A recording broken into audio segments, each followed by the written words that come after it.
तुर्की और शाम में 7.8 शिद्दत के ज़लज़ले से मजमूई हलाकतों की तादाद 3,600 से तजावुज़ कर गई है, जबकि कमोबेश 1,710 इमारतें गिर गईं। मलबे तले फंसे अफराद को निकालने के लिए सर्च ऑपरेशन जारी है।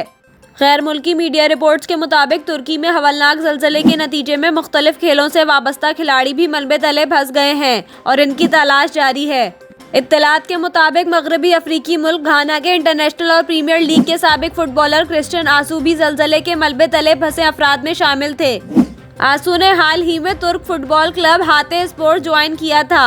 रिपोर्ट्स के मुताबिक इनकी टीम के दीगर खिलाड़ियों को ज़लज़ले के नतीजे में रेस्क्यू कर लिया गया था, लेकिन क्रिस्टियन लापता थे। ताहम कई घंटों की तलाश के बाद क्रिस्टियन को मलबे से जिंदा निकाल लिया गया है। इन्हें तिब्बई इमदाद के लिए अस्पताल मुंतकिल कर दिया गया। रिपोर्ट्स के मुताबिक फुटबॉलर की टांग जख्मी है, जबकि इन्हें सांस लेने में भी तकलीफ का सामना था। गैर मुल्की मीडिया रिपोर्ट्स के मुताबिक तुर्क गोलकीपर ईयब तुर्कस्लान भी इन अफराद में शामिल हैं जो ज़लज़ले के नतीजे में मुबैना तौर पर मलबे तले फंस गए हैं। इसके अलावा मुबैना तौर पर मर्दों की वॉलीबॉल टीम और लड़कियों की अंडर 14 वॉलीबॉल टीम के खिलाड़ी भी ज़लज़ले से मुतासर हुए हैं।